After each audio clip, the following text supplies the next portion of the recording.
Hey everyone, welcome back in your classes that is A K judicial classes. आप सभी का अपने एक के जुडिशल क्लासेस में स्वागत है। So guys, today in this video we are going to cover section 53 that is talking about the examination of arrested person by the medical officer. Examine करना है अरेस्टेड पर्सन का बाय द मेडिकल ऑफिसर्स। इससे पहले हमने section 51 पढ़ा था जिसमें दिया था examination of accuse person by the medical practitioner at the request of police officer. वहाँ पे तो जो अरेस्टिंग की जाती है उस टाइम के बारे में बताया गया है, और अदरवाइज देखा जाए सेक्शन 51 और 53 में कोई बेसिक डिफरेंस नहीं है। बस वहाँ पे एक्यूज लिखा है, यहाँ पे अरेस्टेड पर्सन के बारे में बताया गया है। कहीं ना कहीं वहाँ पे प्रूव हो चुका है और यहाँ पे प्रूव नहीं हुआ है। When any person is arrested, he shall be examined by the medical officer, service of central or state government. In the case of medical officer is not available by the registered medical practitioner soon after arrest is made. बोला था कि अगर जो state और central level के government level पे जो medical officers होते हैं उनके द्वारा अरेस्ट पर्सन का एग्जामिनेशन होगा, अगर नहीं है तो कोई रजिस्टर्ड मेडिकल प्रैक्टिशनर के द्वारा अरेस्टेड पर्सन की एग्जामिनेशन हो जाना चाहिए। पर यहाँ पर कुछ कंडीशन है कि मेडिकल ऑफिसर जो है registered medical practitioner is of the option is the of the opinion that one more examination of such person is necessary then may do. अगर ऐसा लगता है एक और एग्जामिनेशन करना है मेडिकल रजिस्टर्ड मेडिकल प्रैक्टिशनर के कहने पर, अगर उनको ऐसा लगता है कि एक और एग्जामिनेशन करना चाहिए तो करवा दिया जाएगा। Provided further that where the arrest person is female the examination of the body shall be made by only by supervision of the female medical officer and in the case female medical officer is not available the female registered medical practitioner चाहिए। दोनों different हैं। जो central state government के द्वारा सरकारी जो होते हैं उनको ये बोलते हैं, और जो रजिस्टर्ड होते हैं वो होते हैं मेडिकल रजिस्टर्ड प्रैक्टिशनर। और जो सरकार के थ्रू बाय द गवर्नमेंट आते हैं जैसे एम्स के डॉक्टर होते हैं वो इसमें कवर करते हैं। ठीक है।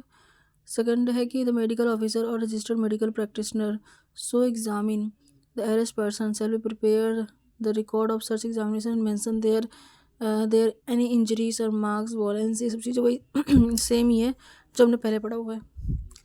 क्या क्या चीज़ें रिपोर्ट्स तैयार करनी है उनको। नेक्स्ट सेक्शन सब क्लॉज 3 बोलता है where an examination is made under the subsection 1 और copy of the such examination shall be furnished by the medical officer registered medical practitioner as the case may be to the arrested person or the person nominated by such person arrested person। Subsection 1 में बोला गया है जैसे कि जो copy है report की वो बनाया जाएगा बाय द मेडिकल ऑफिसर के द्वारा और रजिस्टर्ड मेडिकल प्रैक्टिशनर के द्वारा। एज द केस में भी जैसा केस हो अरेस्टेड पर्सन का या फिर पर्सन जो नॉमिनेटेड बाय सच या फिर जो person nominated by such persons उस पर्सन के द्वारा जो नॉमिनेट किया गया है उसको दिया जाएगा जो अरेस्टेड पर्सन है उसको। और जो पर्सन जिस पर्सन को अरेस्टेड पर्सन ने कहा है कि आप इसको रिपोर्ट दे दो, मतलब फर्निश मतलब देना, रिपोर्ट्स को कॉपी ऑफ रिपोर्ट देना है। ठीक है। अरेस्टेड पर्सन को भी एक कॉपी देनी है। आइडेंटिफिकेशन ऑफ पर्सन अरेस्टेड, यहाँ पे आइडेंटिफाई करना है जो पर्सन है आइडेंटिफाई करेगा अरेस्ट पर्सन का।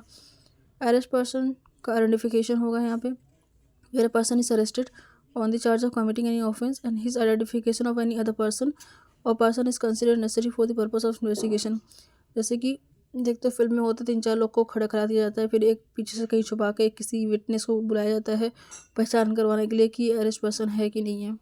अरेस्ट पर्सन जो है वही क्रिमिनल है कि नहीं है, या फिर वही पर्सन है जिसने ऑफेंस किया है कि नहीं किया है, उसके बारे में यहाँ बात किया गया है कि जब पर्सन को अरेस्ट किया जाएगा तो उसकी आइडेंटिफिकेशन होगी किसी अदर पर्सन के द्वारा या फिर जो भी पर्सन जैसे लगता है कि इन्वेस्टिगेशन के लिए नेसेसरी है उसको इसको नॉलेज है इस चीज़ के बारे में, तो उसको बुला के आइडेंटिफाई करवाया जाएगा।